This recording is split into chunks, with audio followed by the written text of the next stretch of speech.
back in the room. Have we done 3? What? 3, 2, 1. Oh, mate. No, out. I don't know. Do. That'll do nicely. Hello, everyone. Welcome back to another amazing podcast from your favourite neighbourhood historians, Backseat Historian. I thought you were going to say Spider-Man then. Yeah, I really stumbled over my words there, which is not ideal. Oh, it's so annoying. How are you? Yeah, I'm okay, thank you. Just been watching a really horrendously depressing film, The Champion of Auschwitz. So, the Champion of Auschwitz, who was that then? Hitler? No, he was a boxer, and before the war, he was a boxer who competed in the championship for Polish champion. Didn't win. Oh. And then got to Auschwitz and started doing boxing matches there for entertainment for the Germans. And all of this sort of thing. But yeah, real depressing and probably not the best material to then come in and do a comedy podcast. Yeah, you're giving off awful vibes right now. You are giving off Auschwitz. Am I? Yeah, no. yeah. Oh, God. Get out What of about you? How have you been? Tired. Yeah, me too. I shouldn't drink anymore because, I mean, every time I drink, it's a 2-day hangover, and this one, yeah, it's not been a fun one. And then I had. Were you hungover on Sunday? I was just tired again. I think I only got a couple of hours sleep, and then had Emmeline today because Rachel's working, and she was a pain in the arsehole. Excellent. That's what we And like to hear. Yeah. And then I picked Florence up from her mum's. I've not seen her in about 3 weeks because she's been in France. So Lovely. That was nice, but the energy was all drained out of me, as usual. Oh, God. We're really going to have to pick this up then, aren't we? The if life we're going of to have a parent. a good podcast.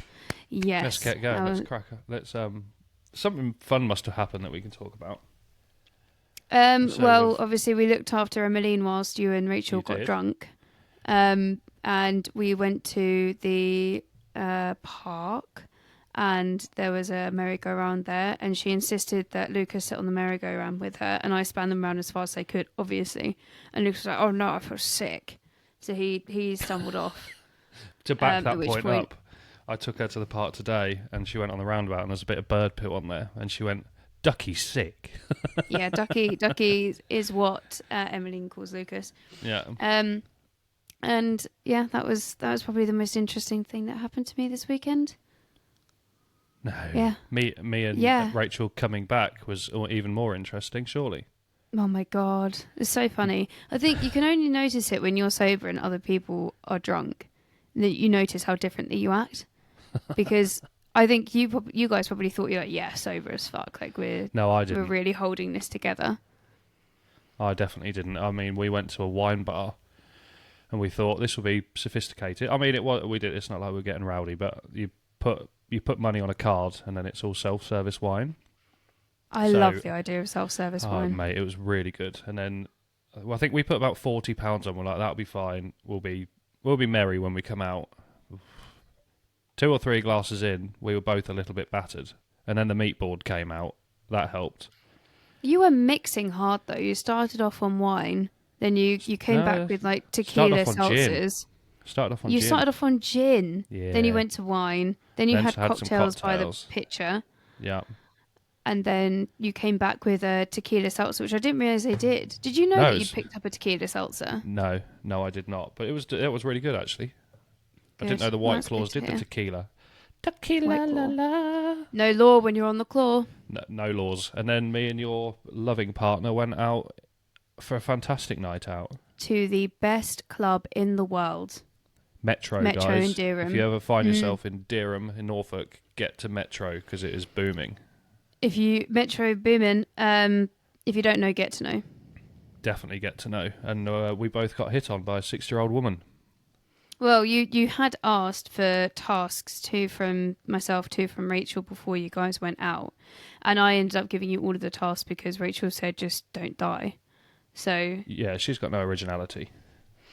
So what did we go for? We went for get a selfie with a woman over 60 or person over 60. Did that within 5 minutes. Get somebody's banking information. Got that. Get a $5 for someone. No one would give me a $5, even though I was offering them £4.99 in exchange. Didn't happen, no? I can't remember. Oh, swap shirts. Swap shirts. No one wanted to swap shirts with me. There was And one that's more. it. That's all I find can someone remember. else. Find someone's auntie's name, which was a strange one. But we got Linda. Yes. Yes. Okay. Cool. So you did the majority of them, but you failed in getting the $5. And the T-shirt, Why would which you I offer thought, them knowing me, $4.99? what else yeah, should have but offered them a tenner? Lucas took a picture and showed it to me of what Metro was like, and it literally does look like a working men's club / school disco. Yeah, it was So crazy. I'm not surprised that nobody was interested in entertaining. No, the it was, swapping well, shirts but and the £5. that was at the end of the evening. We were at Weatherspoons for a good couple of hours, and that's where you'd think I could get a T-shirt from someone. Maybe it depends. The people of Durham are strange people, aren't they? They did, but we did bump into Ozzy Osbourne, which was crazy because I thought he was dead. Yeah, clearly not. He's alive and well in Durham. he is. Faked his death. Retirement location. Nice. Cool. Well, shall we? Do you think we should get on with today's episode? Now, did anyone email in? Actually, so our best mate Sadri, he commented on our Instagram with a GIF because we did the thingamajigs, what they're called, shorts. So he commented on that. Yeah. And then young Cooper also said he thinks it's Blackbeard, but I wouldn't tell him. So I think we had two guesses. I did get slandered for saying Sadri's name wrong. Oh yeah, can you say it correctly, please? No, so I've just resorted to calling him Calamari. Excellent. Because that was close enough. Excellent. Really Close building enough. bridges there. Perfect. And then it turns out we were saying Howarth wrong the whole time. Oh, why? Because a Howarth commented in, and it's actually Howarth. Howarth. Well, I also got absolutely dragged by Lucas for saying all of the Polish names incorrectly. And he was like, you should have just had me there to say them, and then you could have just... I believed you, mate. Got the correct pronunciation, so... I think you were Oh, good. I messed up there. Cool, thank you. Well, It's I did my fine. best with what I had, and luckily no one else said anything. But yes, to those people, Cooper and Sadri, you guys are both quite correct. We are doing the Golden Age of Piracy. Where is my rum? Blackbeard. Possibly, if we have time, we're going to get into some cross-dressing pirates too. It's all going to be fun and games, and I'm excited to get into it, but there is an awful lot. So we'll see how much of my research we can actually use. And we have a prize to give out because they got it right. Yeah, what is the prize? We were very non-committal about what the prize was going to be. £6.47. So do we just split it down the middle, or do they get that each? £6.47. Who got it first? I think it was Sadri. Okay. Then He wins. yeah, but then what? Cooper's young. He doesn't need that money. Oh no, I think we should split it. Okay. £3. Yeah, I think that's only fair. 23.5 Are you paying each. that? Yeah, I've got that. I'll cover that one. Okay, cool. Thank you. Good. Scrape Well, the barrel. stay tuned for the next riddle because you could be in with a chance of winning £6.47. Do I? Because I can't remember what next week's one is. If I get it right, do I get money? No, of course you don't. You're joking. No. That's rigged. That is a little bit rigged because I can just go on Google, but it's fine. We'll get accusations of being corrupt. Corrupt. Corrupt FM, mate. I love. There you go. just You're smiling laughing. now. So good. Don't we all? It's I know. great. Have you seen I've still got Chibuddy images of- G's?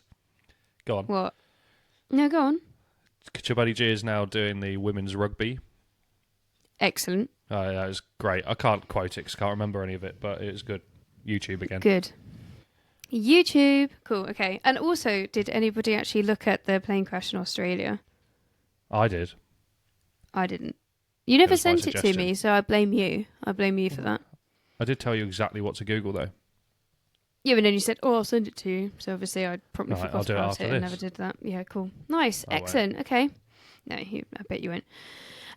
So let's dive in, shall we? And find the rum, and let's explore a little bit about the Golden Age of Piracy.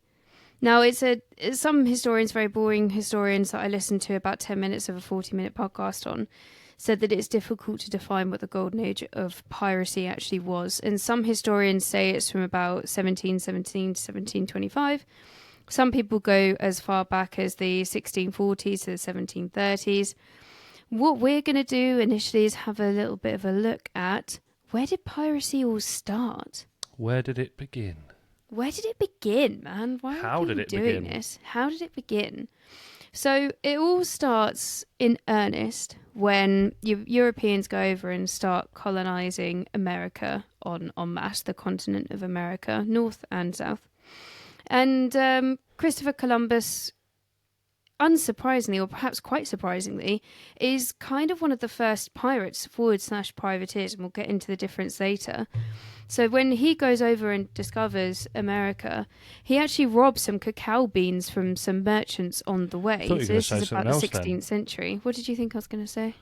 Cocaine. No. However, they are discovering Colombia. So this is all the start of what's his name? Oh, fucking hell. Big, Medellin cartel. Pablo Escobar. There you go.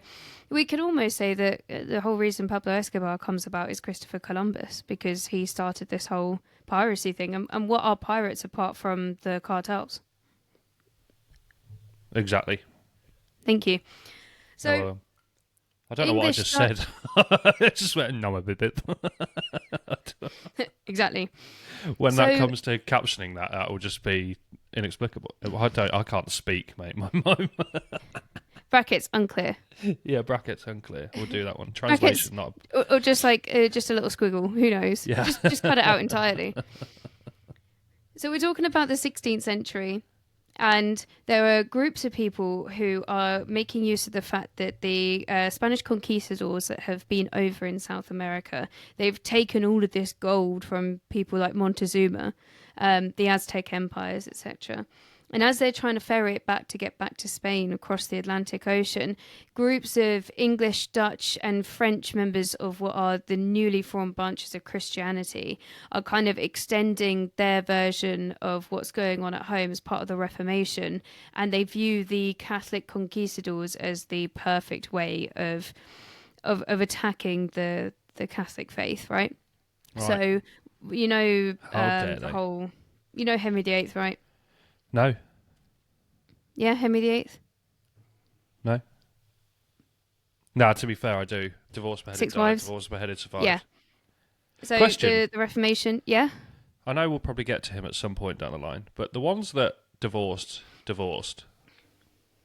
did they live?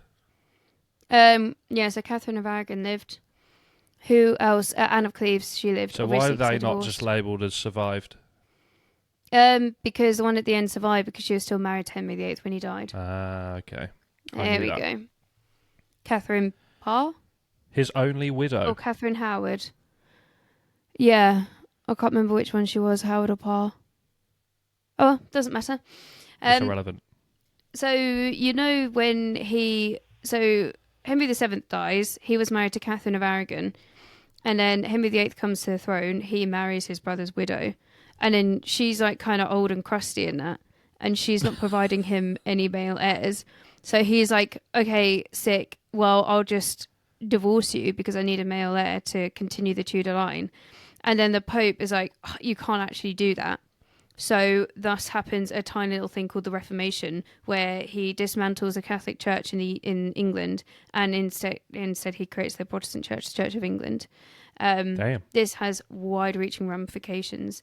This, and I'm sure it started elsewhere on the European continent.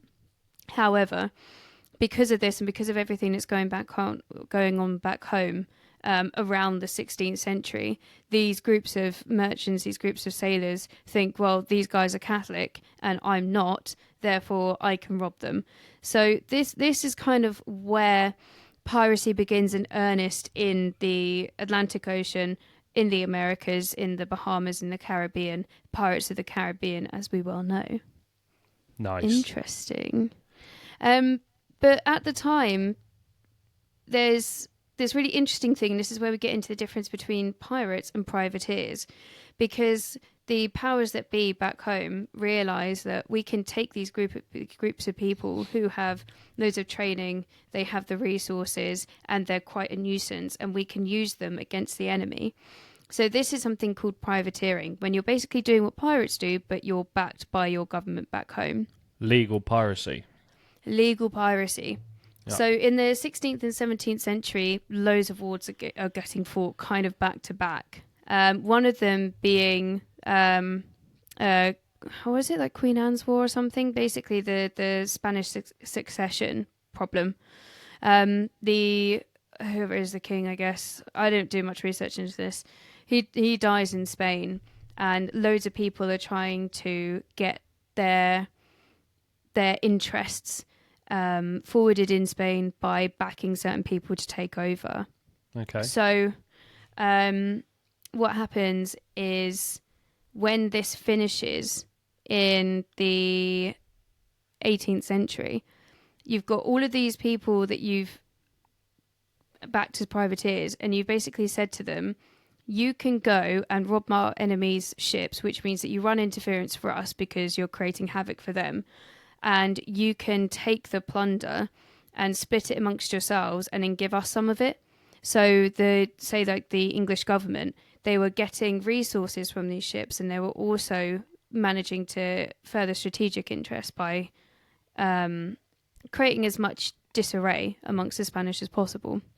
Yeah. So when this ends, right, and also let's not forget that the Royal Navy had to expand massively.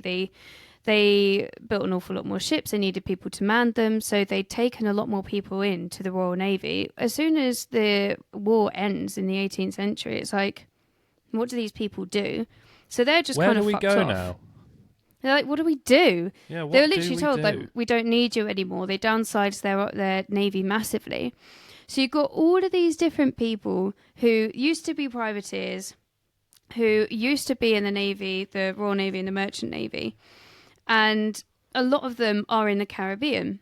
And they're used to that plunder. They're used to the plunder. They're used to the raping and the pillaging and the drinking. They love the plundering that booty, don't they?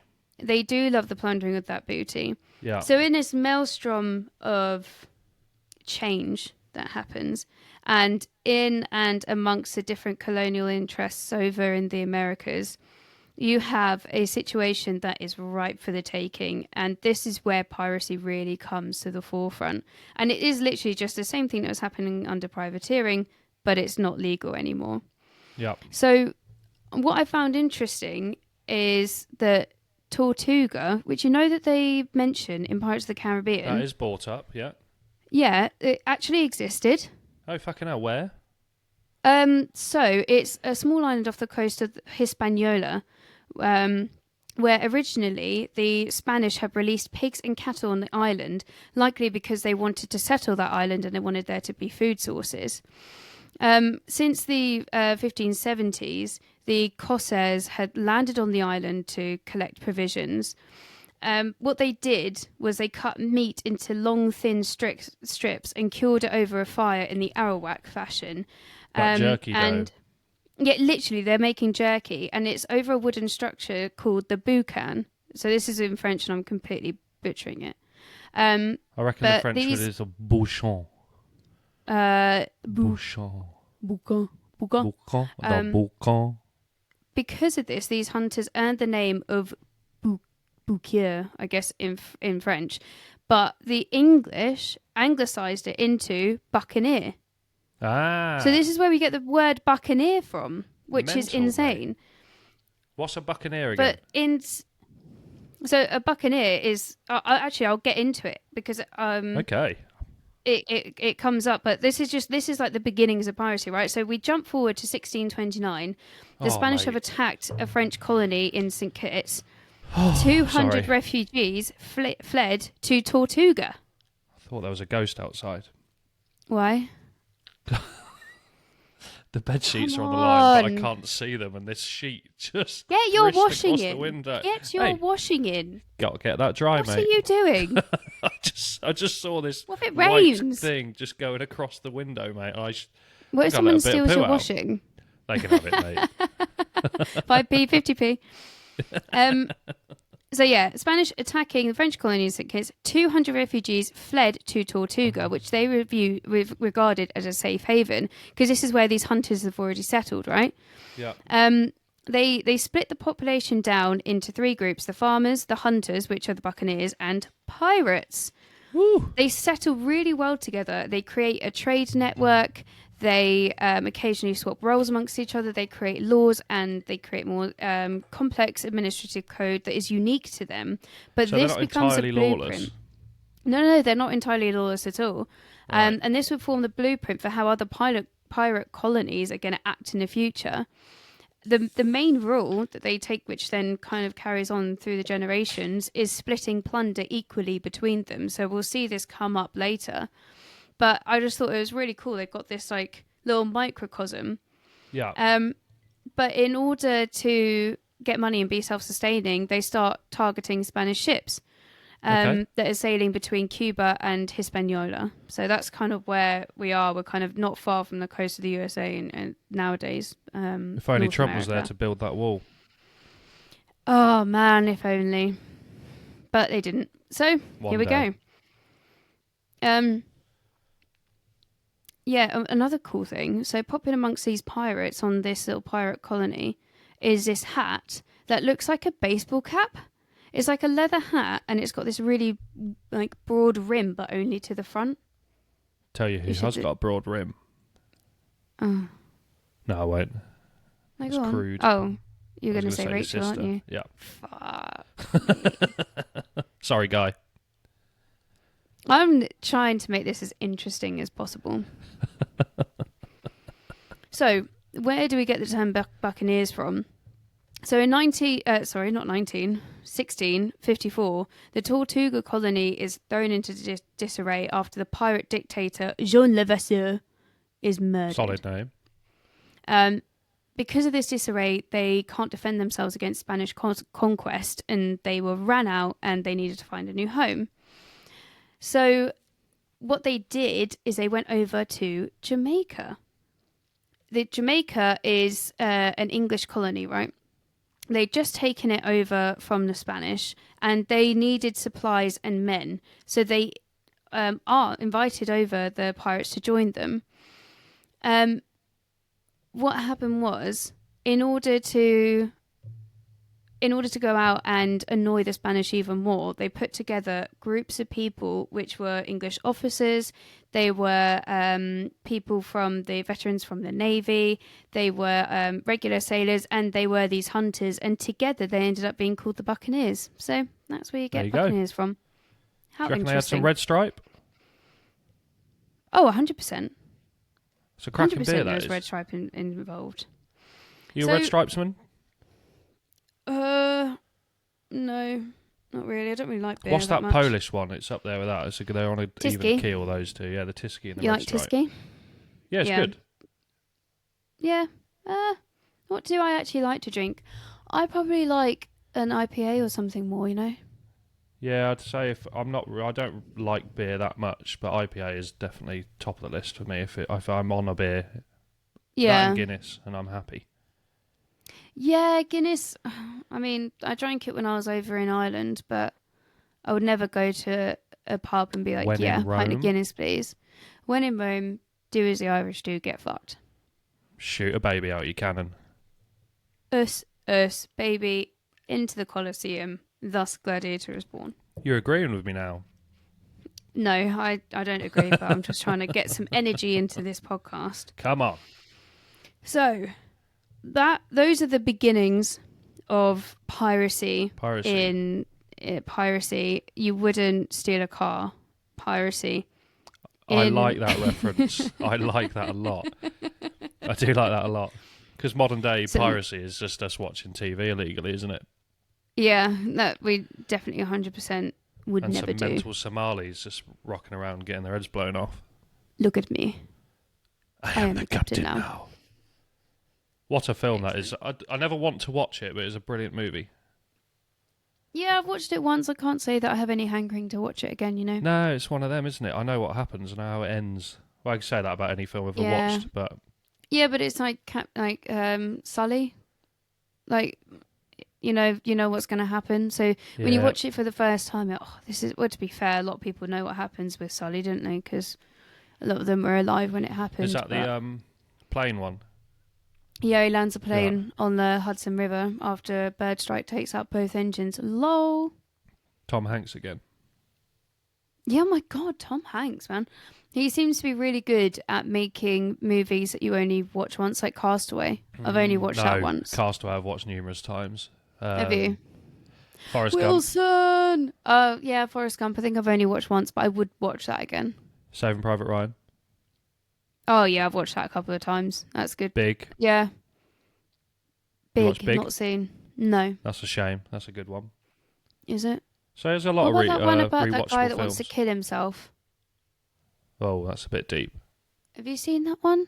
I don't think so. That's not my kind of vibe. You like watching these depressing films, don't you? I mean, like is a strong word. I don't know. It's like self-flagellation, isn't it? I don't know what that word means, but I will agree. Yeah, nice. So let's get on to. Oh no, his beard's on fire. Blackbeard. Oh, Black Dick. Unfortunately, there's not an awful lot that's known about Blackbeard's early life, and all that we managed to get is from kind of secondhand sources and a bit of conjecture. But he was possibly born in around the 1680s in either Bristol or Jamaica. And he was born... Bit of a distance. Yeah, it's either or. So some... Could you imagine the accent of a Bristolian and a Jamaican mixed together? Well, you would have to do it now. Oh, mate, I can't. I need to get... What's a Bristolian one? Oh, come on, bud. You're right there, Hello, no, bud. that's... You're right there, bud. Yeah. I know Bristolian. I You're right there, bud. That. And then Jamaican. Jamaican. It's like if Russell Howard went over to Jamaica for a little bit and got made some sauce with Levi Roots. Yeah, exactly. Did a bit of reggae. Howard's Hoops. With any of the Marleys that are still alive. Damien. Yeah. I don't know any others. No, I don't. I think they're the only two that matter. Yeah. Anyway, so we don't know what his actual birth name was. So it could be Edward Teach, it could be Edward Thatch. I think most people think it's Edward Thatch. But all of this comes from one singular primary source that was written in 1724. And that is Captain Charles Johnson's It's kind of like the history of pirates, but it's not. It's like the history of robbery and murder of most notorious pirates. The general history of the robberies and murders of the most notorious pirates. And the issue with what he's written is that an awful lot of it is probably just to sell books, right? He embellishes an awful lot. So there is stuff that can be corroborated, and that has been corroborated with other sources and reports written at the time. But we don't know exactly how much is true. Most of history is embellished, though, isn't it? We can say that about anything. Yeah, 100%. It's written by the victors. Who said that? Yeah. Exactly. Who said what? No, who said that? Who said history is written by the victors? Hitler. He did say that. Oh my God, well done. Get in. 100%. I was not expecting you to get that. Do you know why I know that? No. So Sam, a.k.a. Seven, that I am doing a bit of gaming with, we came up with a game called Hitler versus Trump. Hitler or Trump, sorry. So Sam would give me a list of questions, and it's a statement, and I have to guess who it was, Hitler or Trump. And I'm pretty sure that was one of them. But in no world could you imagine Trump saying something so clever as history is written by the victors. You'd be surprised, though. There's a lot of statements in there. I mean, no, he's a thick cunt. But China. But China. China. China. You've got to do lips. China. We're going to make America great again. No, I sounded like who was that black guy that died? South African bloke. Oh, Nelson Mandela. We will make America great again. Perfect. Donald Mandela. Two incredible historical figures that are so completely aligned in all of their policies. I love that. And they look much. the same hair. Yes, 100%. They look the same. I don't see colour. Could you imagine Mandela with Trump's little wig on? I actually can. And I'm so sorry to South Africans. I have that image in my head right now. So, get rid of that Zin. Quick water break. Yeah, you swill that sin out. The Zin sin. Nice. So, this Enjoyed primary that. source that we got, the history of pirates. The first edition said that Edward was born in Jamaica. That he was born over there to British parents, probably from Bristol, and he lived his life on the sea. The second Sorry, says Liverpool that. just scored. Oh, well done. Who are they playing? Newcastle. It's a game of all games. A game of all games. Yeah. Excellent. Well done. Thank you. Apologies. The second edition said that he was born in Bristol. So we don't really know. Bristol at the time is one of the biggest port and most important port cities in the UK. Most important, certainly, for launching expeditions, and basically is the gateway into the Americas and the colonies, British colonies out in America. So we don't know. We don't know which one. Cut this bit out.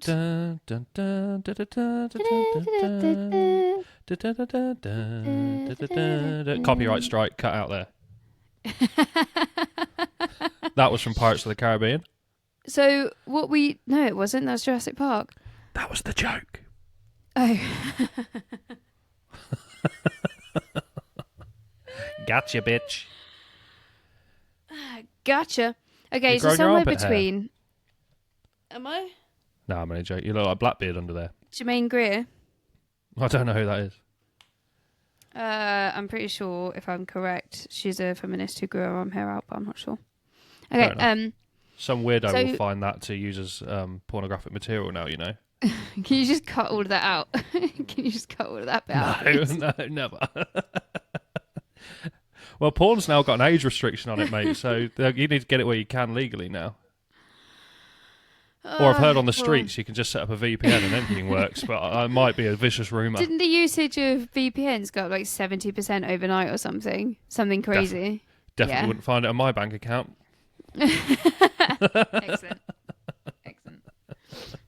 So somewhere between 1715 and 1716, Edward arrives in Nassau, which is in the Caribbean. It's an island in Caribbean. And after Tortuga got sacked, as we well know, Nassau kind of becomes the hub for piracy. And Edward is looking for a crew to join. And the person that he wants to look for very specifically is Benjamin Hornigold. That's a solid name as well. Hornigold. He's made Hornigold. horny by gold. A bit like Goldmember from Austin Powers. Yeah, 100%. I like gold. So one event solidified Nassau as a base for piracy. On the 31st of July in 1715, a hurricane rages off the coast of Florida. And Spanish It's like a ships shit Mordor. Mordor. No one can Spanish ships that simply are walk laden. into Florida. I think there's some sort of pollen in the air because I am. Yeah, you've Oh, taken God, my I'm struggling sniffing right to now. a new level, mate. Oh, I'm so sorry. Enjoy it. So there are some Spanish ships that are absolutely laden with gold coins that are being taken from the New World over to Spain. And unfortunately, they're caught in the eye of this storm, this hurricane, just off the coast of Cuba. By morning, the entire fleet has sunk. Fucking hell. 1,500 sailors are dead, and there are a few surviving in lifeboats. Days later, the silver and the gold begins to wash up on the Floridian coast.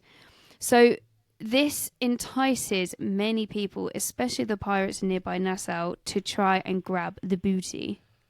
The booty.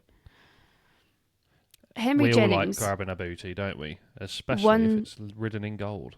Yes, 100%. One such pirate. He basically allows the Spanish to collect as much of the plunder as they could, and when they consolidate it on the beach... Is this Mr. Beard again?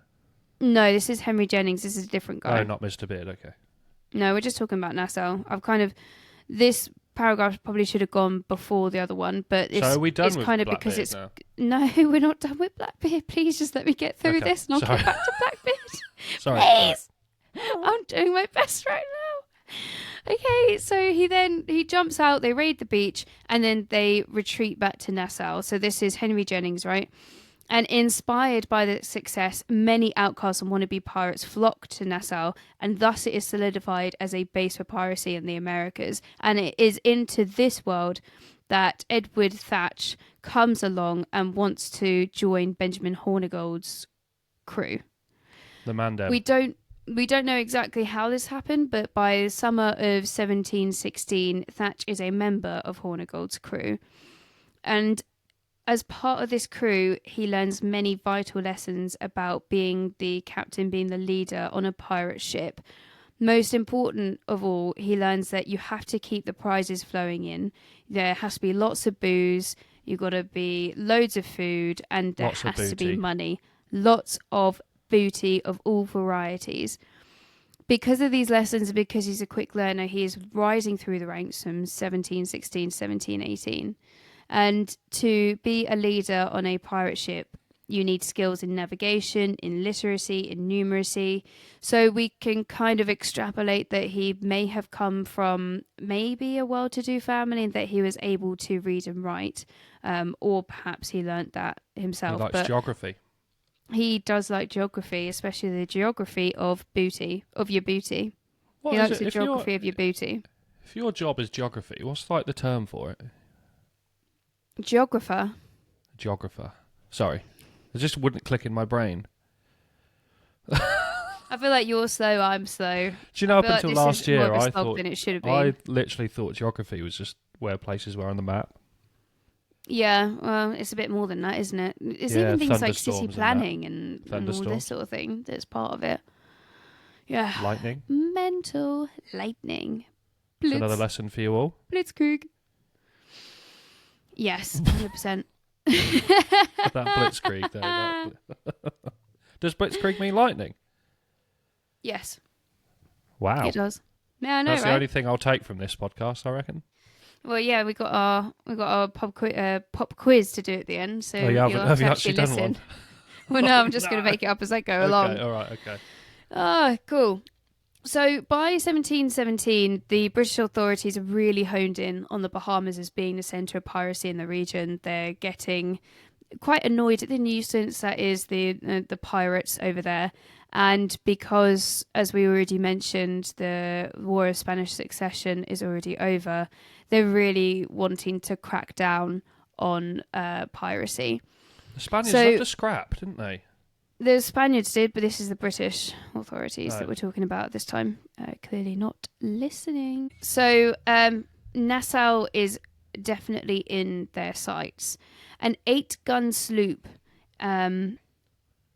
Sloop is a ship. I've not written this out very well at all. So at this time, for the thickheads, a sloop is a ship. A sloop is a ship, and it might come up a fair bit, so keep that in your mind if nothing else. By this point, Edward Thatch, whichever one you want to say, I'm going to say Thatch from now on. He is in command of an 8-gun sloop in Hornigold's fleet. And they spy a brigantine of the Royal Navy that is en route to Kingston in Jamaica. I've really not written this well at all. So basically, the pirates kind of surround this brigantine, and they make it clear that I think they start firing at it. And the captain of the brigantine, not wanting to get the ship sunk, he orders the ship to stop, and the pirates thus jump on board. Yes. They grab jewelry, they grab money, they grab any valuables they can, as well as food. And then they quickly return to their own sloop, and thus they have a feast, they are drinking, and this is the first time that Edward Thatch is referred to as Blackbeard. Any idea of why that nickname is given to him? Apart from he has a black beard that is black. Okay. He has a beard that is simple black. as that. Yes, he's kind of becoming famous for his, I guess, there's kind of a number of things that you might think about as to why he's famous, but what he does is really cultivates his image, and he understands that reputation is more important than your actions, because if people are scared of you, then they're going to give up and surrender an awful lot more quickly. Do we know if he was black? No, he was white. Just with the Jamaican roots, you never know. He could have been a bearded black man. No, it was a colony. Jamaica was a British colony. Always settled, by English people, so it's not out of the realms of possibility that a white person was born over there. Okay. Because of this success and many others afterwards, Blackbeard decides that he wants to go his own way, against Hornigold. Basically, he wants to go your own way. Go your own way. So we jump really ahead. That's so not going to be lined the up, the synchronization was irrelevant, but I feel like we could have been a duet then. We certainly could have been. So he doesn't have to wait long for his chance to kind of strike out and go his own way, like Lindsay Buckingham and Stevie Nicks. We come to the summer of 1717. Summer of war love. A sloop of war is docked in Nassau. It's badly damaged, and the crew bears scars from battle as well. The name of the ship is called the Revenge. Edward is interested in this, and he asks who the captain is and what happened to the ship. And thus we are introduced to a new character. His name is Steve Bonnet. That is the worst pirate name I've ever heard. Steve Bonnet. I don't know if they say Bonnet. Blackbeard. You've got Blackbeard They knocking say on Bonnet? your door. Let's Bonnet. go with Bonnet. I'd say Bonnet. Yeah, I'm kind of getting, but then is it just because I'm... yeah, maybe. Okay, yeah. So you get Blackbeard. That sounds better but Edward Thatch. But Steve Bonnet doesn't get a cool nickname, so he's kind of irrelevant, to be fair. But anyway, he asks to meet the captain, and this he does. And the next day, they meet aboard the Revenge. Steve Bonnet is 29 years old, and he isn't really a pirate at all. He is, and I loved putting this in, more a landlubber gentleman. And Blackbeard sees an opportunity here. Shanking him up, mate. He is 100% now, shanking him up. He is that captain now. He's absolutely shanking him up, and he offers to join forces with Steve Bonnet. So what his story is that he isn't a sailor or a pirate at all. He was actually the scion, which just means an heir, to a major plantation family in Barbados. But he decided to abandon that entirely by getting hold of a privateering vessel and immediately became a pirate instead. So he manages to get hold of the Revenge. But in the process of this, he comes into an entanglement with the Spanish crew and comes away very much worse for wear. So this means he is absolutely ripe for the taking by Blackbeard. Blackbeard kind of just seizes control of the sloop, becomes the captain, literally turns to Steve and says, "I'm the captain now." And Steve is forced, basically just confined to a cabin on board instead of being in charge. No, he doesn't. He just kicks around. He just kind of kicks around in a dressing gown. He's a bit of a strange figure, is old Stevie boy. Bonnet. So now Blackbeard, old BB, he's in charge of this crew, and he sets his sights on America. He's really building a name for himself, and he's kind of going up and down the eastern seaboard of what is now the USA, and he's blockading, he's attacking shipping coming in out of Delaware and New York. Basically just creates a block, and any ship that tries to get through just boards them and steals all their shit. That's fair. Pretty sick. Because you could imagine like the rumours going around that Steve Bonnet's going to come and get you. You're like, fuck, yeah, do I care? Fuck off, Steve Bonnet. And then next day, Blackbeard's en route, mate. Shit. Not Blackbeard. My arsehole's gaping at that point. Yeah, you're like, okay, right, that's it, I'm done. 5p, 50p. I'll walk the plank for him. That could be a euphemism, to be fair. It certainly could. But because of the location of where these blockades and these attacks are happening, these cities are well settled by this point, and they have printing presses, they have newspapers. The news stories start going into these newspapers, and then it just kind of proliferates around the world that is interested in the Americas, all the way back to London, into France, into Spain, and thus the legend of Blackbeard is born. Pretty cool. For 2 months, he's just attacking ships, even as far as New Jersey, as far north. As more and more ships fall victim to them, a new ship is added to the fleet, and Steve Bonnet is allowed to become commander of that. However, unquestionably, Blackbeard remains the commodore of the entire fleet. The pirates are happy because they've got lots of booty, and they've had lots of rum, and they've had lots of beer. And sounds like a cracking time, doesn't it? Do you ever, when we're talking about anything like this, do you ever imagine yourself or put yourself within this time zone of history? Yeah, I just literally just think of it as, oh, well, in real life, what I'd be doing is just I'd be some like working class factory girl or something, or I'd like to serf. Picture myself as a pirate, but I don't know if I'd cut the mustard. You know, ginger beer doesn't have as good as a ring to it. Well, Redbeard existed. Oh, I could have been Redbeard. You could have been Redbeard, yeah. I mean, you could have been, a little bit seasick. But no. Yeah, but you'd get used to that really quickly. Supposedly, if you close your eyes, you get over it quite quick. So I could be... Yeah, that's what I've heard as well. Captain Blindbeard. Yeah, old Captain Blindbeard, who's just like really sick as a dog. No sea legs for you. But you'd get used to it. Just on below deck being sick. Where's old Captain Blindbeard gone? He's having another sit down. Just like vomit coming out of the porthole. There he is. Vomit just and stinking booty. of sick all day long. That'd be horrendous. Curd of milk. Just sick and arseholes. Yeah. So it does seem like it would be an awful lot of fun, but all I keep thinking about, and I hate that I'm so rational, is just that you'd be so malnourished and dirty, and there'd be lice everywhere, and I just don't know about living on a ship. That was the time, though, wasn't it? You wouldn't. I don't think. Yeah, but if you were just some working girl, you'd be covered in the same shit. You just wouldn't even think about it back then. Yeah, 100%. Unless you have loads of money, I don't think life was very fun back then. No, because you'd end up getting your booty plundered, wouldn't you? Yeah, unfortunately. Yeah. Such is the fate of a woman.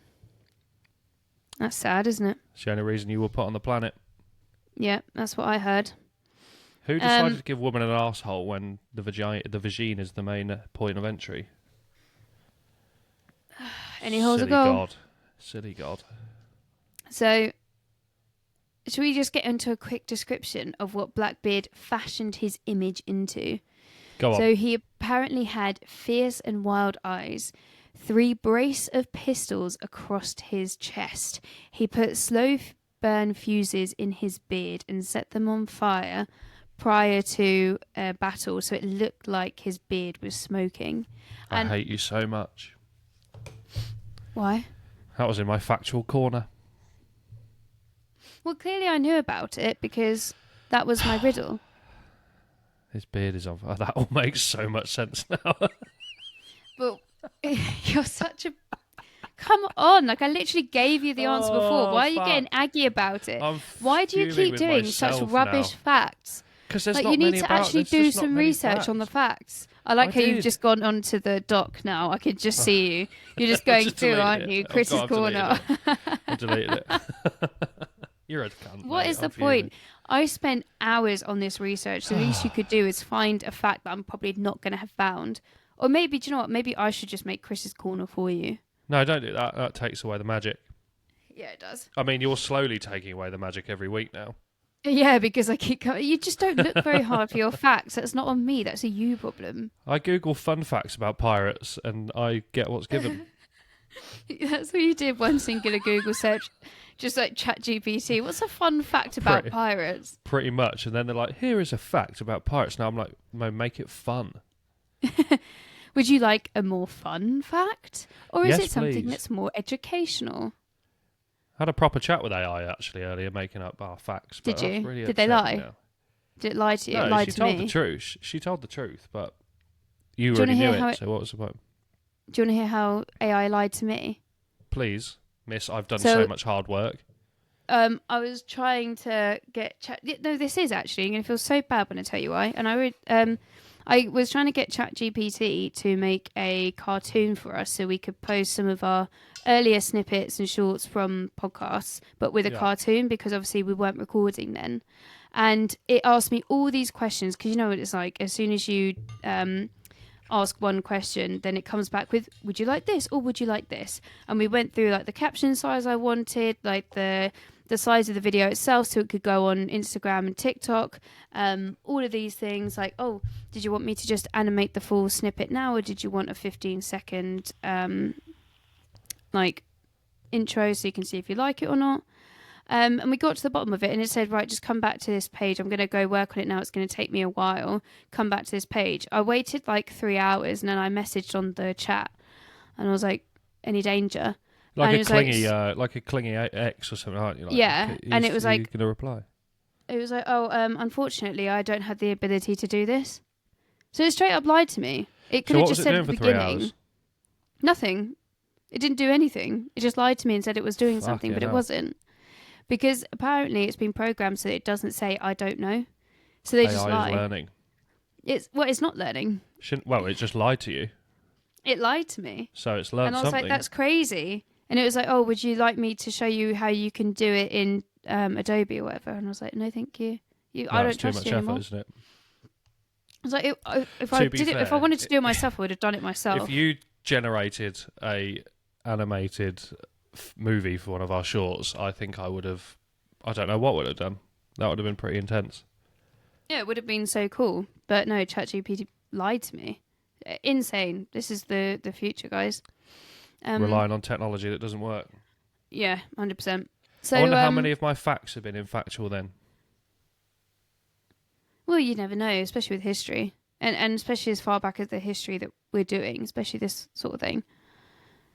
Yeah, we could just make all this up. Know. I probably have, actually. I didn't do any research. I just sat here and wrote it down. If I did, then it would have been better formatted. If I just made it up. So you know from my mistakes that we didn't just make this up. She says. Can I continue now? You're the one waffling on, mate. I'm waiting.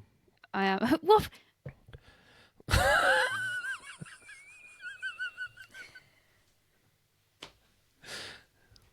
No. It's real difficult sometimes with you, you know? No, it's deserved, isn't it?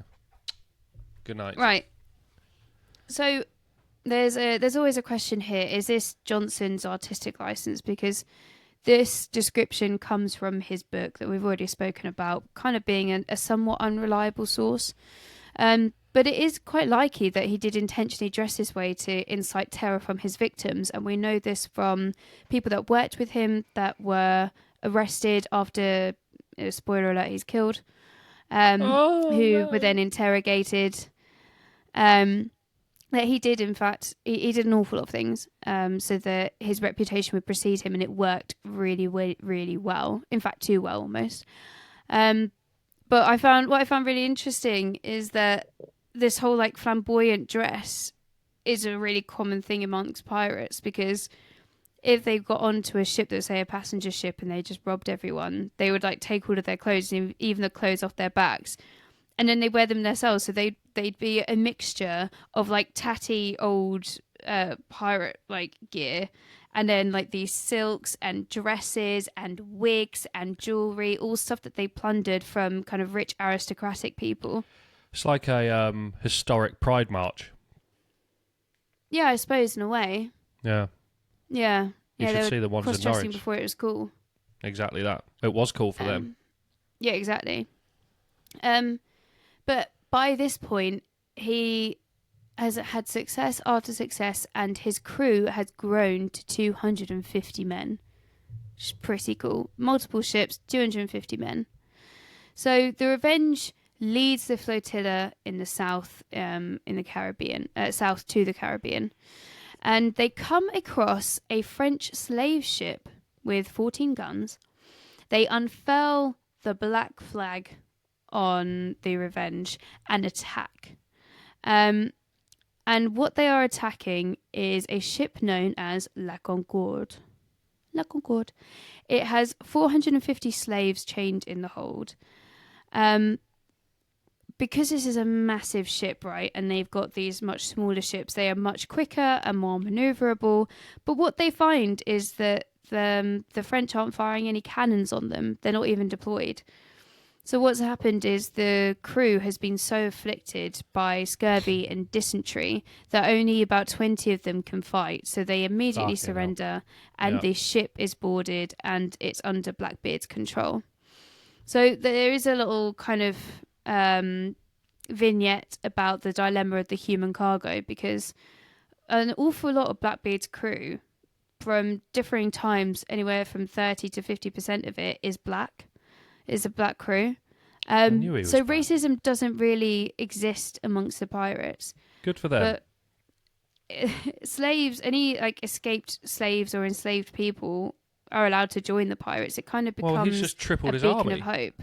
Well, yeah, except there's this kind of strange, and the historians that I listened to tried to spin it in a certain way, that if they were too fresh from Africa, or if they weren't slaves from the Caribbean, they weren't really that useful, because it was almost as if they put it on a spin of they're even more foreign. But the ones that had been over for a while, or the ones that were born in the Caribbean, had the advantage of certain skills or language that could be useful to the pirates. A good immigration system. Yeah. Well, not a good immigration system, because they kind of just gave the slaves back to the French but that's people. kind of sounds like what's happening now, doesn't it? If you've been here a while, you can stay. If you're coming here, though, out your fucking door, mate. Yeah. Stop the boats. That's a great system we're rocking right now. Is it? I'm no, I'm not. I was gonna say I get behind they're talking it. But about using. They're talking about using gunships on the small boats coming over from Europe. Tommy Robinson would have been a great pirate. Yeah, fuck that Captain guy. Robbo. Oh God, Captain Robbo. How's that cunt still A, out of prison and B, alive? I don't know. I think he's trying to make himself out to be. He's like, I'm not a racist. I grew up in Luton. Like, some of my friends are black. I was like, but yeah, oh well. We're not a political podcast, are we? But get them all out. Yeah. What?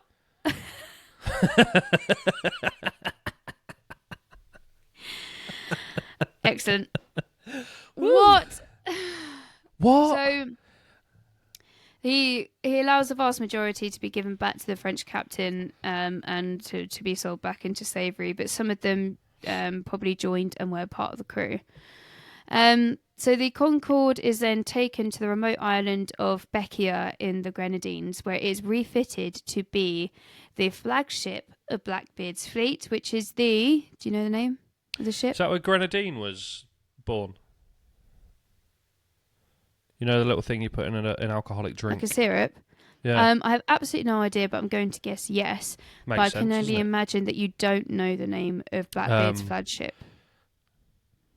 The Beardy Boys. No.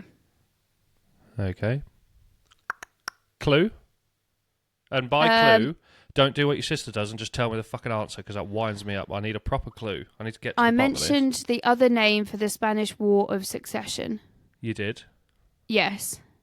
What was it? Successior. You didn't listen, did you? Nope. You don't listen. No, this you is really the problem. don't listen. I do, but it literally goes in one ear and somehow wafts its way out the side of this one. Okay. So Sorry. Have a think about it, and I'll come back to you in a second, okay?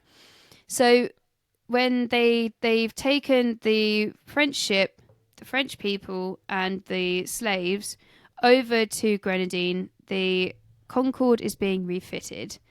So they even give a smaller sloop to the Frenchmen, obviously take the guns away, and give them the remaining slaves that they haven't joined the crew. And it's quite funny, the Frenchmen call this ship, as they're sailing it back with their tail between their legs, Bad Meeting, which I thought was quite funny. by the 10th of December, this French ship lands in Martinique, and they relay their encounter about Blackbeard to the authorities there. So more people are gathering interest. Have you thought about what the ship is called? Revenge Squared. A woman's name? Yeah, Revenge is in it. It's a woman's name. Revenge of the Dawn Spreader. The Dawn Spreader? It's got Dawn in it. That's a woman's name. Okay. Queen Anne's Revenge. That's shit, mate. Yeah. No, what? Would I You're have known shit. Queen Anne was there? Queen Anne's Revenge. I literally said that the war is called Queen Anne's War. I don't believe you said that.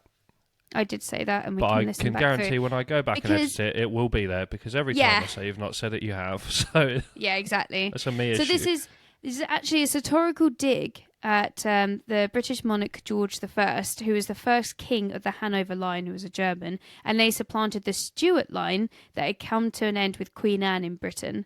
So I guess this is his like fuck you King George, because obviously the British authorities don't like pirates very much at this point. It is a frigate. It is a frigate-sized flagship, which means it's an awful lot bigger than the other pirate vessels at the time. It has upwards of 40 guns. It's 250 tons and is at least as large as the 5th and 6th rate frigates in the Royal Navy that are used to defend the Empire. I feel like you could make a good grime song out of that. What, 40 guns, 250 tons? Yeah, you just need to put a little bit of a spin frigates. On it. Upwards of 1 minute, hit the beat. Don't stop. Come on, this is serious now. Rewind that ship. I got upwards to 40 guns. Coming round here on your ship, I got hundreds of tons. Come on here, bruv, I got them guns. Gonna shoot you on the booty, got them buns. That's the Kettering coming out of me. Gonna shoot you in the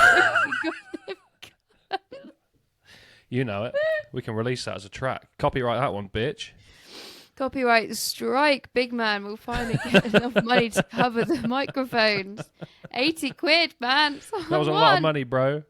Oh, you're going back to a moment in our history. Yes. You know, you suggested putting me through history GCSE.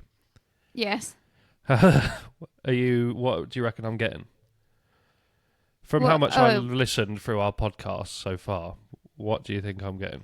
I would go as far as to give you an E. No step up there then. Just hit him. No, you heights. Said you got a U, didn't you? Yeah, but I remember. See, now you've not been listening, because I looked back through them and I got an E. Oh right, there you go. Well, mine's gone from an A star to an A then, I guess. All right. Fuck.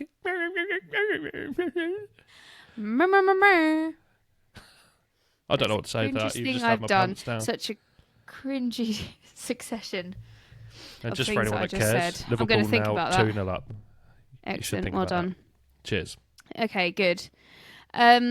So blah blah blah. We've already done that. This meant that the pirates finally have a warship that is as big as the other warships that they were going to be confronting. And it also had 3 times as many crew on board, which is a massive advantage because piracy in them days is shoot it a little bit, get up close, overwhelm it, board that shit, pillage, get out of there. Yeah, it's a lot of mouths to feed though. So with, yeah, but like the booty. You could eat booty for days, to be fair. That would fill me up. Yes. So he sails through the Bahamas, the Caribbean, and Florida, and he is incredibly successful with Queen Anne's Revenge, and his reputation really starts to precede him. What we find out is that even though he has this fearsome reputation, he's actually quite judicious, and he was so feared he didn't really need to fight. So there's an awful lot of accounts that come from his victims, and therefore there had to be survivors. So he didn't hurt or kill anyone, really, prior to his battle with the Royal Navy later. He's a respectable man. He is a real respectable man, actually. Yeah. Sounds like a well highly to-do man, and he's just well out there highly for the boys. highly to-do man, Blackbeard, yes. Yeah. So in 1718, we get a proclamation where it is, yeah, okay, so 1717, the proclamation for the suppression of pirates is signed by the king back in England, and this really clamps down on piracy. And this is kind of like the death knell for Blackbeard. It's sounding off in his mind. He's thinking the point of the proclamation is that on or before the 5th of December in 1717, pirates should surrender and they will be pardoned. So they would go to a governor or a administrative official near wherever they are, present the case, and they would be pardoned. So that anything that they had done up to January 1718, yeah, I'm not really sure if that worked, you know. On or before the 5th of December, 1717. I'm guessing that could be 1718. Could be. Basically, I think they had up until the 5th of December in 1718, I'm thinking, to go and get a pardon. However, this pardon would only apply to crimes that had been committed before January 1718. Pardon? So you could go and get a pardon in December, but that pardon wouldn't cover... Oh, you prick! Gotcha, bitch! It would only cover the crimes committed before January 1718. I hate you. Thus, the Pirate Republic's days are numbered. Blackbeard understands that this is a get out of jail free card. You can literally do these crimes and keep your treasures. So an awful lot of his men are going to want to take this deal. So he decides, I'm going to have to fucking get rich or die trying prior to this point. 50 cent. 50 cent. Just imagine Blackbeard as 50 cent or 50 cent as Blackbeard, whichever Wouldn't have one been a good plunder though, would it? What, 50 cent? Yeah. Not worth your time. Just for inflation, maybe. Good point. One gold coin. One singular gold coin. Probably not that great. No, it'd be a buttload more than 50 cent. Yeah, 100%. 50 cent, 100%. Oh.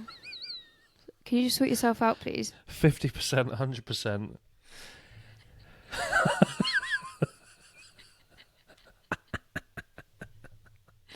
You didn't really read. I haven't been looking at you at all, and I've just come back onto been this. Read this whole time? No, I haven't been looking. Warm. You were looking really warm, to be fair. Like really red. Yeah.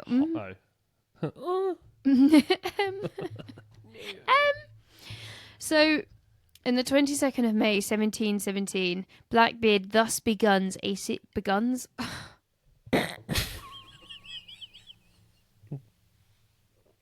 It's gone to shit, mate. We're putting it back. We've done an hour so far.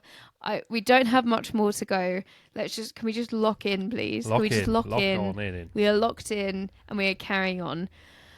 22nd of May, 1717, Blackbeard thus begins the most brazen series of attacks he's ever started, and this starts in Charlestown, which soon becomes Charleston, South Carolina. And the idea being that he gets a large final score for him and his crew before accepting a pardon and going straight. What, he used to be gay? Yeah, and now he's like, no, the king doesn't allow that anymore, so he's going to get a pardon. Pardon? He got way too big for his boots. He did, be never too big for the boot. That's what the king said to him. Now he's got those big size 12s on his feet. I don't know. No, I don't know if that was even correct. I know, right. I think it is. There's something about that, but I don't know. I'm too white for that. So Queen Anne's Revenge sets up a blockade to stop incoming and outgoing merchants, but unfortunately the booty just ain't that good. And within a few weeks the merchants learn of this and they decide to just give the port a wide berth. But what they're doing is they're disrupting a really large and important port in the area. So he knows that there's going to be an awful lot of attention on this. And he decides that he's got to run away before the Royal Navy arrives. What a pussy. When he's on his way, the passenger ship named the Crowley comes into view. At this point, Blackbeard's crew is sick, they've got scurvy, and they really need a win. So he captures the Crowley and he holds them to ransom. amongst the people on board, the civilians, is a man named Samuel Ragg. Old Ragg, as ragged as his podcast is right now. He is a wealthy merchant and a member of the ruling council. So he's got really important people on board, and he sends a ransom demand to the governor of Charleston, Governor Johnson, and requests a chest of medical supplies so he can help his crew out, basically. If the governor doesn't comply, he says he'll behead the captives. And they've got no choice really but to comply with it. So medicine is loaded into a chest and it's given to the crewmen, and the hostages are sent to shore. What's quite funny is the governor says that they're pretty much naked when they arrive. The crew's taken even the clothes off their back. And Blackbeard escapes heading north. Just left, right and centre, man. So January 1718. He's got an eclectic wardrobe, 100%. He does, and I just love the idea of him just being in a dress with us, like a wig. Yeah, and then he's just got like fuses set out of his. He's got that hipster beard with the Christmas lights hanging out of it. Yeah, 100%. A dress on, some fantastic boots, and maybe like a flannel shirt, like one of those like lumberjack shirts. Absolute some braces out of nowhere. Yeah. Bit of chest hair on the go. He only drinks his coffee from like the independent places in Nassau. Like he did oat milk before it was cool. He milked those oats. He certainly milked those oats. Okay, so we come to January 1718. This is the deadline for any crimes that the pirates have committed being pardoned. And he knows that the crimes he's already committed are enough to see him hanged. So he's teetering a balance here. He still hasn't made the money that he wants to make prior to... He hasn't made the money that he wants to make prior to going straight. He hasn't got a pardon yet. So he knows that the British Empire is coming for him as well. He's going to struggle. He's going to struggle to make port anywhere. So he's really become a victim of his own success because he has by far the largest flotilla of pirates in that area. He's really recognisable, which we've already discussed is useful because it means people surrender, but it also means that people will see him coming a mile off and he knows he's got enemies coming. So what he does is actually is quite cool, to be fair. This is proper like a Thomas Shelby moment, I think. He's in Beaufort, North Carolina, and he actually ordered his flagship, the Queen Anne's Revenge, to be run aground. And testimonies from his captains that are later interrogated suggest that he did this intentionally so that he would break up the company and take away with him only the people that he trusted. And then he would need... Yeah, basically, because he was like, this is too big. We've probably got spies and informants in the group because it's just such a large group. The Queen Anne's Revenge is far too recognisable. So he created like a diversion, basically, ran aground the Queen Anne's Revenge and then just escaped with only the people that he trusted the most and a much smaller Beamer crew. In for a Fiesta. Did you see what I done? What? Came with black ones left and a white one. Nice, mate. Woo! You got me back. No, this is such a grime special. Come on, look. It is. Blackbeard would have been a grime MC, and we all know it. Don't argue. Wait, Blackbeard on the mic. Blackbeard on the mic with a strong Bristol accent, like H, but Bristolian instead of Mancunian. Nice. I like it. Nothing I'm saying is landing today. I was so funny in the last one, and I've got nothing on this one. You never know. Fucking Auschwitz, man. Laugh. Yeah, Auschwitz has done you in. It has done me in. You should watch Happy Gilmore before the next one. Yes, you're quite right. I should, or just like listen to Finn versus History or something. Yep. No competition. Fuck them guys. Listen to the other episodes of Backseat Historian because they are the funniest and best historical podcasts that you could possibly listen to. Listen to the other ones if you hadn't already. I'll edit available in all good podcasts. I'll edit the other bit out that you just said. No one needs to hear that. Can you edit the other stuff out at the beginning as well?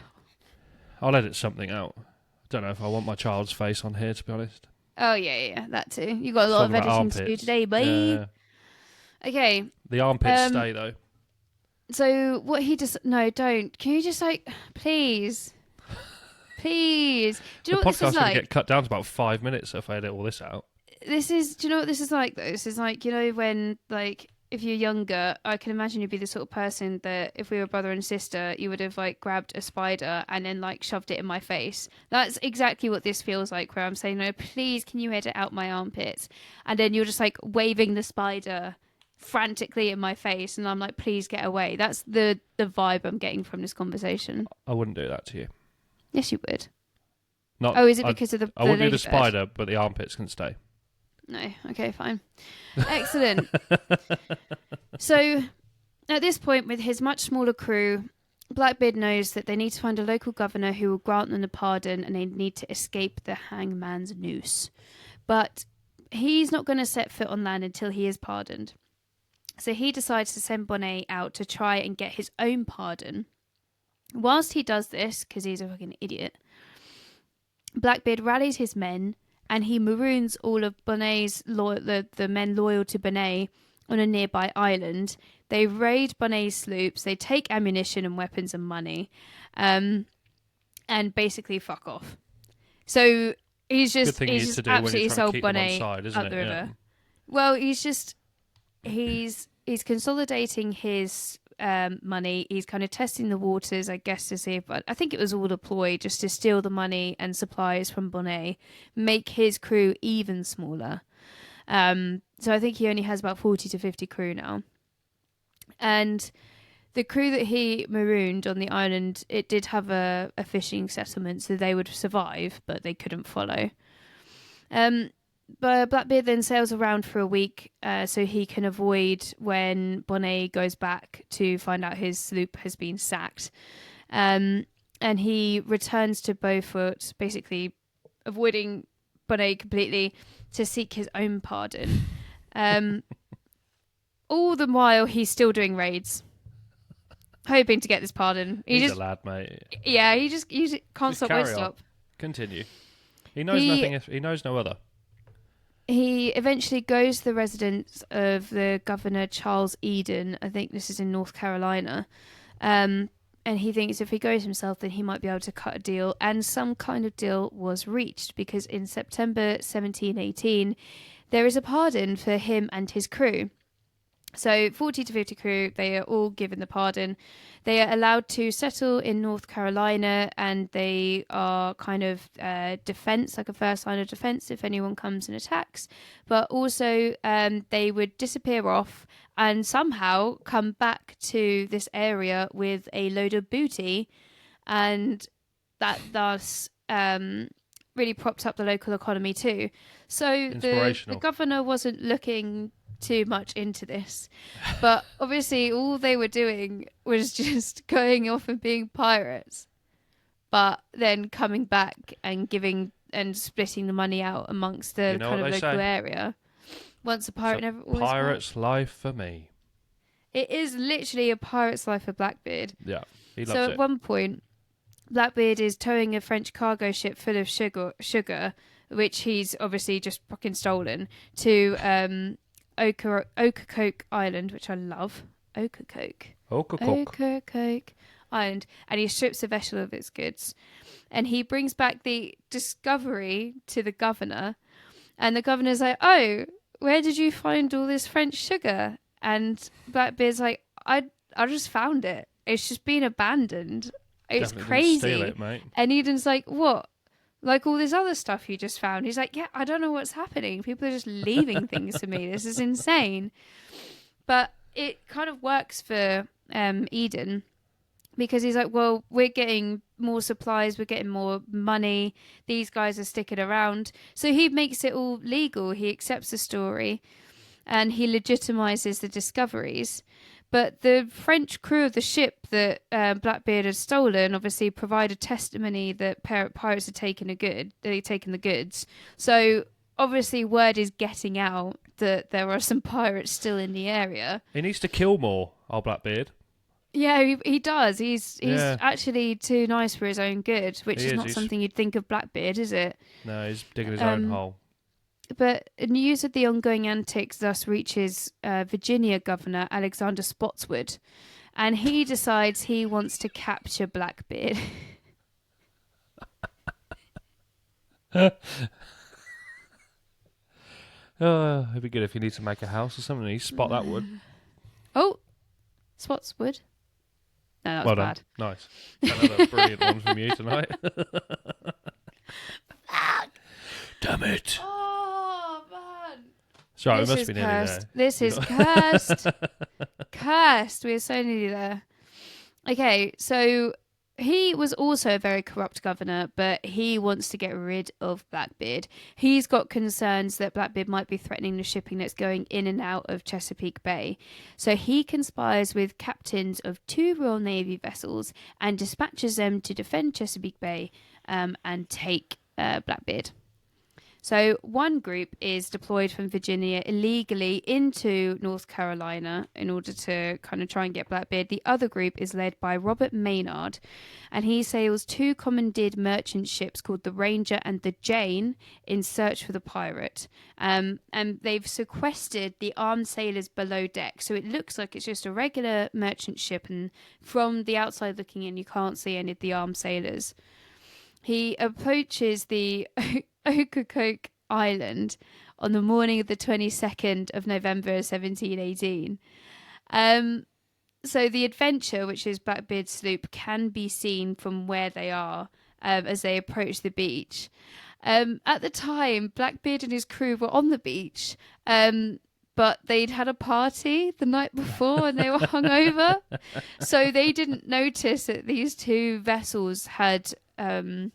were approaching until they'd pretty much arrived, and then the ships begin to attack. So obviously the crew sounds the alarm. Blackbeard, real hungover, like stumbles onto the deck, and they start to return fire. So the Ranger is hit and is run aground, and Blackbeard's like, we've got the upper hand. So he decides to then board and plunder the Jane, which unfortunately plays directly into Maynard's hands. The sailors from below decks rush up and a huge fight ensues. Across the fighting, Blackbeard and Maynard lock eyes, and then they begin dueling and they're exchanging blows. Awesome. And it's all seeming pretty equal until another sailor sees his opportunity. He raises his pistol and he fires at Blackbeard. But despite having been shot, Blackbeard continues to fight with Maynard. But then he gets absolutely riddled with bullets and dies. That's just fucking pussy hole, isn't it? That's a cracking end, At least let them finish the bout and then shoot. What they should have done was formed a ring, and it'd be like winner takes all. Form the square. Yes. Form the square. Form the square, Blackbeard. Form the square. Gauntlet. He just takes off his real nice like silk glove that he's stolen from one of the people on that that passenger ship, and he just like slaps Maynard around the face with it, and then drops it on the floor. That duel. In his like wig with with all these jewels and stuff. He's like severely hungover. He slaps him around the face. That would have been excellent. So investigations continue. Oh wait, sorry. Hang on, I missed something. So yeah, Blackbeard's killed. Something. I did.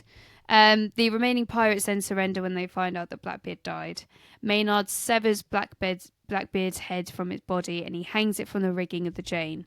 The rest of his body is thrown overboard where, according to legend, it swam around the ship 3 times before sinking below the waves. Damn. Hot damn! Damn, girl. After this, investigations continue. The official customs barn in North Carolina is searched and more goods that are found that came from plundered French merchant ships. What? Eden's like, nah. And how did that get there? Wasn't mine, mate. What? Never knew that. That's crazy. Fuck's sake. But lawsuits are brought against Maynard and Spotswood because the raids were illegal. Technically, Blackbeard wasn't doing anything illegal despite being a pirate because Eden had signed it all off and said it was legitimate. But nothing really comes of that at all. And Steve Bonnet is also rounded up. The Blackbeard's crew is put on trial by Spotswood. Bonnet actually manages to escape a couple of times whilst his rest of his crew are put to death. But then he gets brought back to jail in late November. This is just before Blackbeard is killed.